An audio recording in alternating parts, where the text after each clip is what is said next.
what, 20%, the remaining 30% so, as much as possible, please try to do well for your project as well as and try to pass. Because if you're going for, especially when you're going for SAPI, if you take out SAPI, it's 100% clear. There is no way we can help you with notes or anything. Every single part of the notes will be tested. Okay, 100%.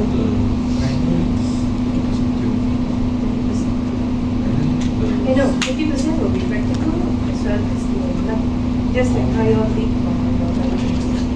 So it's 20% theory, 10% practical? Should be like that. But it's like, it will either be 50% or theory will somehow take up a lesser percentage of practical.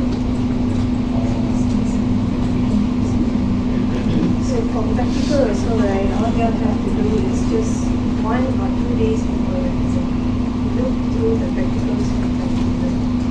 It's usually the same question, just different YouTube files. Okay, so please try to pass, because something is not easy. And we all know that whether it's me or particular, when it comes to CA or finals, we will give tips if you are on life course. Because the last time we noticed that even after giving tips, a lot of them didn't do well. So I was told not even to give tips. Please avoid these tips. So please, that's all I can say. Okay, and the other thing is, you know, my classes are very, very short. I don't like to talk very long also. So please come, because your batch, even during the exams, right.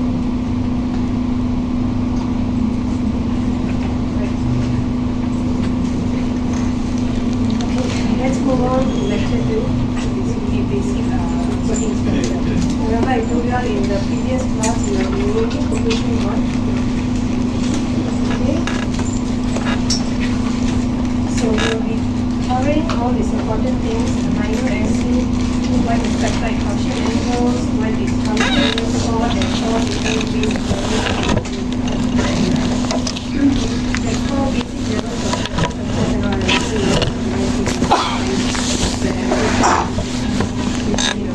so you all know. So now, what is protein? Protein is basically a polypeptide chain that is collected by peptide bonds. It plays a important role in structure and function. It is building blocks that forms binding sites of enzymes. You know, we have enzyme, the key and lock reaction and all that, right? The binding site is all that, determined by protein structure. Now, the nature of any protein structure will depend on one of the main challenges in protein structure study is protein structure. So usually what happens is that amino acid in linear form, right, it will fold into sections or styles. And based on the 3D vectors, the function of the protein would differ.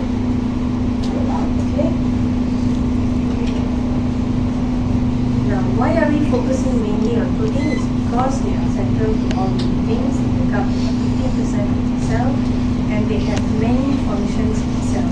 Whether it's your enzyme or whether it's anything related to structure, transport, control, storage, signaling, receptor, basically everything is related to protein. That's why we want to focus specifically on protein.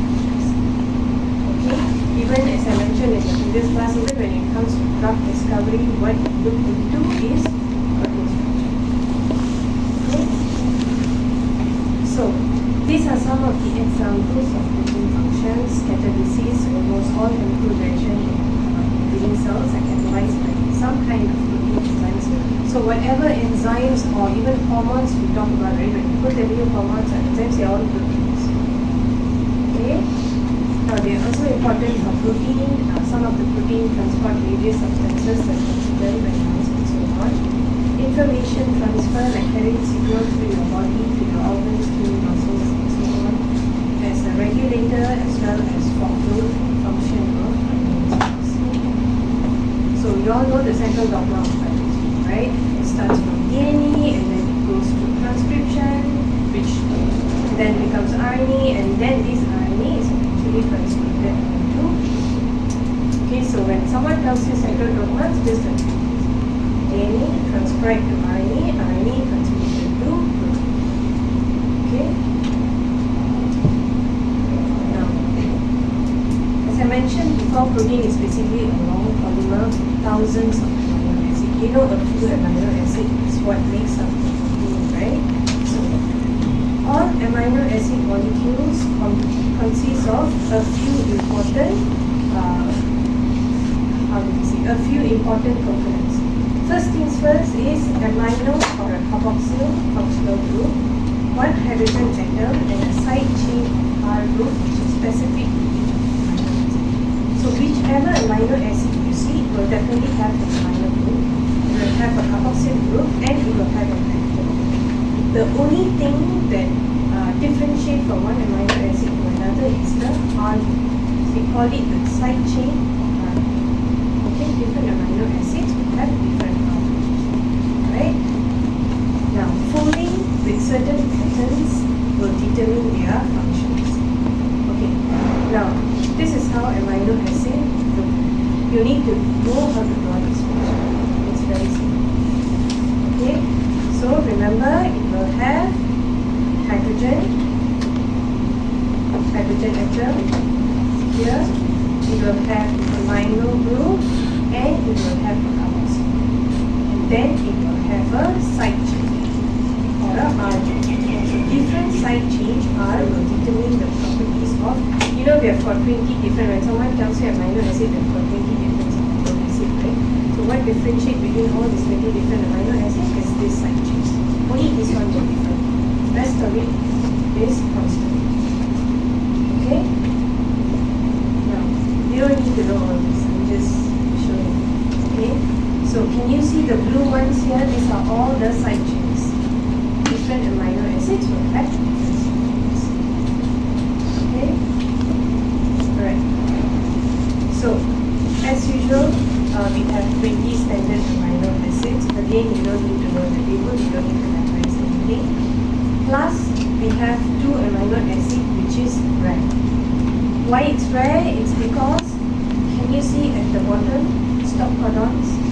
You all did study about starts and stop codons, right? So this specific amino acid, right?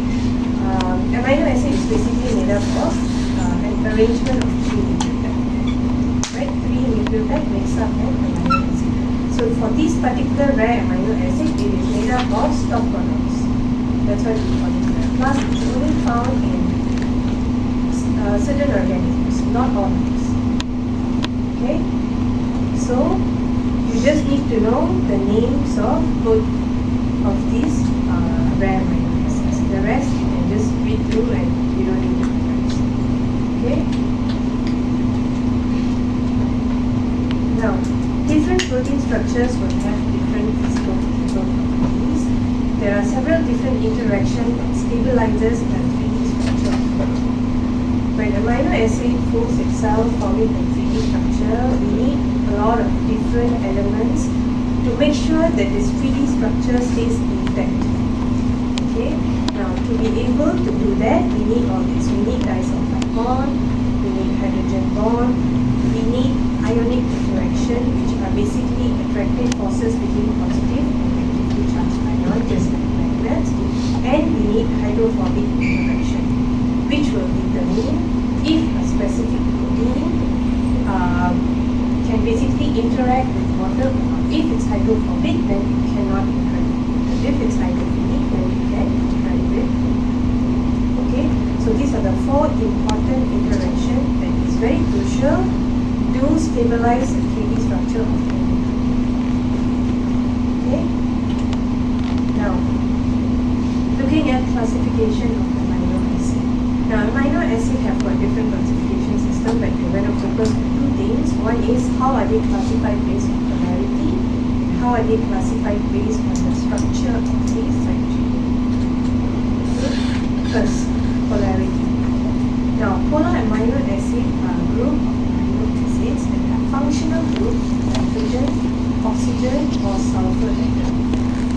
participate in hydrogen bonding with water molecules. Polar means basically they are hydrophilic, they can interact with water.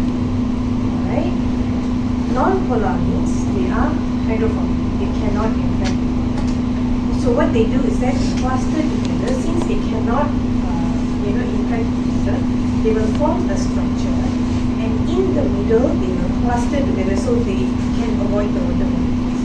In the middle they will cluster together due to hydrophobic interaction, maintaining the stability and integrity of protein structure. Okay, so within polar itself we have got polar acidics and polar basic. Polar acidic means they will have a carboxylic group in their side chain. Polar basic means they will have amine group in their side chain. Now don't get confused. All amino acid will have all these three. This is carboxyl group, this is amino or amino. This is every amino acid, we call it backbone.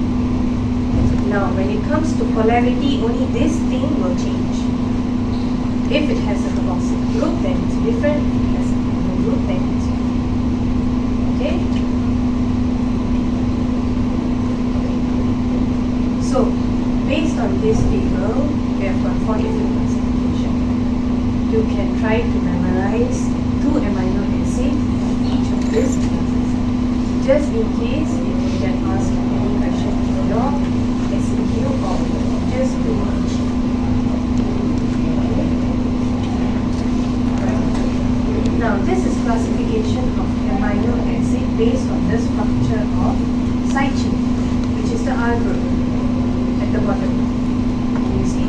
So we have got 7 different kinds of classes. First is aliphatic, which means it does not contain N, O or S sulfur in the side chain. Second is sulfur containing, and then number 3 we have got aromatic. Aromatic means in all the structures of amino acid you will see a ring like this. As soon as you see rings like this, you have to know it's aromatic. Okay? And then we have got neutral, we have acidic, basic and amino acid. So these are the 7 different types. Basically it's just different side chains. Okay? All you have to know is what are the 7 different classes. If it's possible, then just memorize 1 or 2 amino acid under each of these. Okay?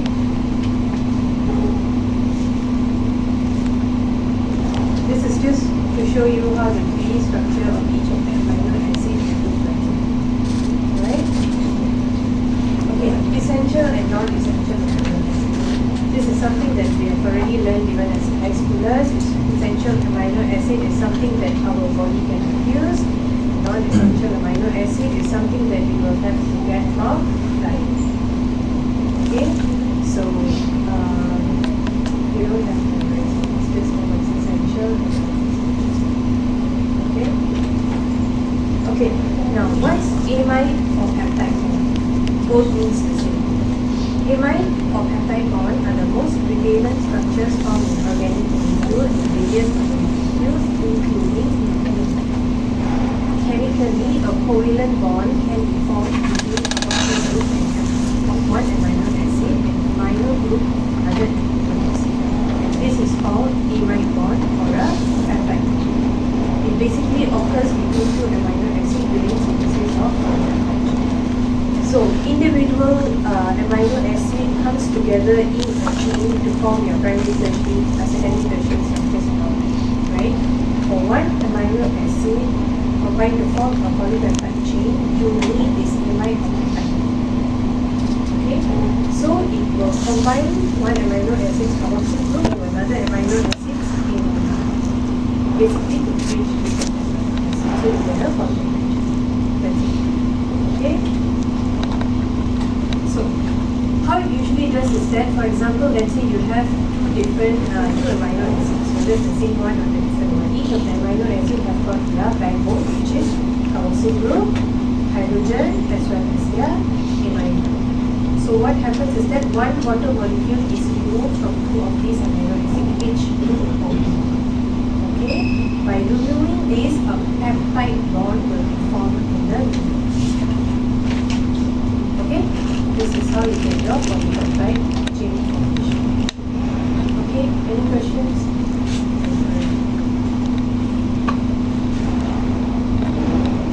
Okay, now levels of protein structure. We have got primary structure, which is amino acid sequence in a polypeptide chain. We have got secondary structure, which is usually alpha helix and beta sheets. And then we have got tertiary structure, which usually forms the 3D structure of right due to interaction with these processing. And then we have got quaternary structures, which is a combination of a few tertiary groups. So this is quaternary structures are found only in protein made up of 2 or more polypeptide chains.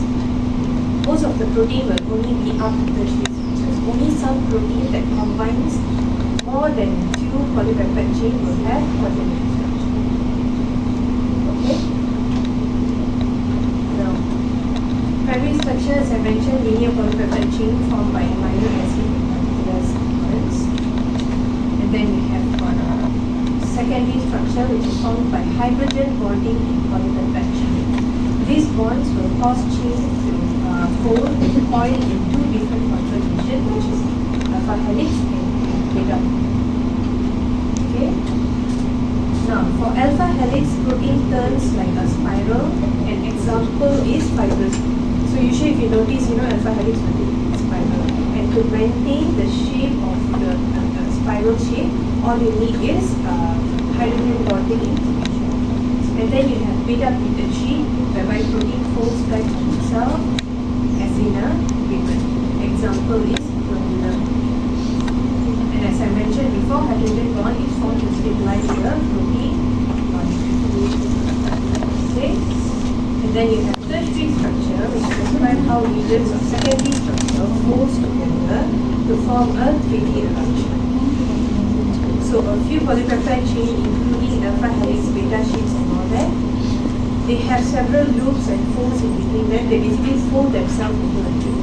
That's all. When someone tells you tertiary structure, just remember 3D configuration. Okay? So 3D structure is acquired by polypeptide chain under attractive and repulsive forces, or we call it non-covalent interaction of different R groups of each amino acid. So we have got 2 different things. One is covalent and the other one is non-covalent. Covalent is usually when it comes to hydrogen bond. They are more solid. Okay? So this hydrogen bond, for example, is very important to keep alpha helix and beta pleated sheets in its original shape. But when we tell you non-covalent interaction, which means it's attractive and repulsive forces. It doesn't include any hydrogen bond formation. Okay? Now, what about non-covalent bonds in protein structure? When we tell you non-covalent bonds, it involves electrostatic interaction, which means attraction between charges. Different amino acid, different proteins will have different charges. Okay? And that charges will determine how stable a protein is, the binding affinity, chemical properties, and so on. Second is something called van der Waals interaction, also called dispersion force, where it contributes to interaction of protein with other molecules or with other surfaces like water surfaces. Okay? Then we have something called hydrogen bond and something called hydrophobicity. Okay? Right. This is just an example of how tertiary structures will look like if we use any tools online to visualize protein structures. Okay, you'll be able to see your alpha helix, your beta. Can you see this is your beta pleated sheets, and then this point is your alpha helix. Okay. Now, quaternary structure, as I mentioned before, more than 1 polypeptide chain makes up quaternary structures. So the same forces and bonds and create tertiary structures also hold some unit together in a stable complex to form protein. One of the proteins that have quaternary structure is hemoglobin. Okay, as I mentioned before, not all the proteins are required to have quaternary. Most of it has only up to tertiary structures. Okay. Now this is just a summary. Okay, Okay, peptide torsion angle. Now what is torsion angle? Torsion angle refers to angle of rotation around a chemical bond in polypeptide chain. Now if a polypeptide chain is taking up a 3D configuration, you obviously would expect some sort of twisting and turning involved. So the twisting and turning happens in the angle, in between each of the angles. This is what we call as torsion angle. Okay, so now there are three important torsion angles when it comes to protein. One is phi, the other one is psi, and the other one is omega. Alright, these are the major three torsion angles that can be found in all your 3D configuration. So the phi, as you can see here, are bond between nitrogen and central carbon. If you see C and alpha, that is central carbon. This is central carbon. Okay. Now psi angle are bonds between the central carbon as well as another carbon. And then omega angle is a flat 180-degree angle that occurs between different peptide chains. Understood? It's basically just all the different kinds of twisting and turning required for the So make sure you all know the difference between phi, psi and omega. Okay? Next. Now what is Ramachandran plot? Basically it's just a plot that was found by a scientist by the name of Ramachandran. So that's why we call it Ramachandran. It describes the 2D plot of torsional angle of amino acid in a 2D solution. Because it's a 2D plot, from this plot you will only be able to visualize the phi and the psi. Okay? Remember I told you omega will make up 180 degrees, so that you won't be able to visualize because this plot is just okay? Now this will help scientists to understand how protein molecule folds and move and help in analysis of protein structure. So it helps check the protein structure by identifying sterically allowed and disallowed region phi and psi dihedral angle. So to put it in simple words, it basically shows if a specific angle is a protein are possible and which are not possible based on how atoms fit in the space. We don't want each of the different atoms to collide with each other. Okay, to overlap, clash, or to collide with each other. Okay, so this is the main point of the plot, which is to visualize the torsion. Okay. Now, two different types of protein inhibitors. One is fibrous protein, the other one is globular protein. Fibrous means basically composed of long or narrow strands with structural role. Globular means it's compact like ball with irregular surfaces. Most of the enzymes that are found in our body are globular type of protein. Okay? So this is an example of fibrous protein. It's basically long, just like your internet fibrous. Example of protein is collagen and elastin. And then your fibrous protein mainly are insoluble proteins with fiber-like structure. Fibrous protein, also known as aeroprotein. Examples are collagen, elastin, actin, myosin, keratin. Now keratin are something that forms your nail, your hair, and all that. You don't want it to dissolve, right?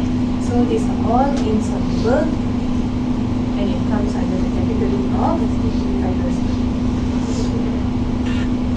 Okay, so main function is to form structural framework of the body, like connective tissue, cartilages, ligaments, blood vessels, hair, nails, and so on and so on. All the different kinds of components like sugar tissue. Okay, next, globular protein. Now, globular protein on the other hand is a soluble protein. The other one is insoluble, this is soluble. So it is involved in various metabolic functions, like majority of the enzymes as I mentioned before are globular proteins that can be analyzed by metabolic functions. Hormones regulate the functions of the body and maintain homeostasis. Hemoglobin is an example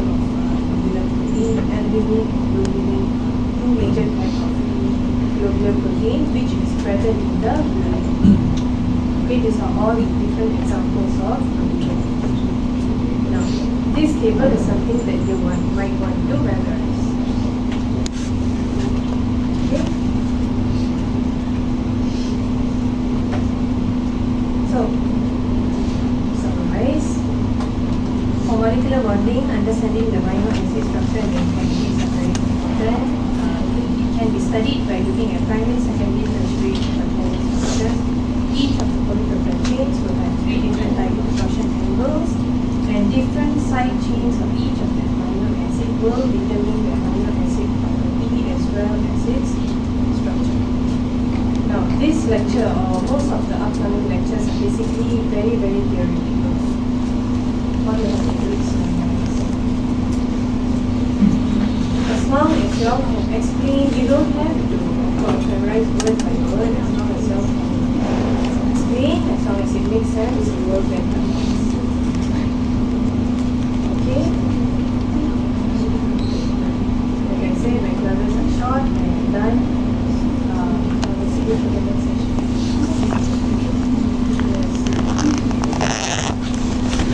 Before you all leave, anyone has A4 paper, I don't have to name this.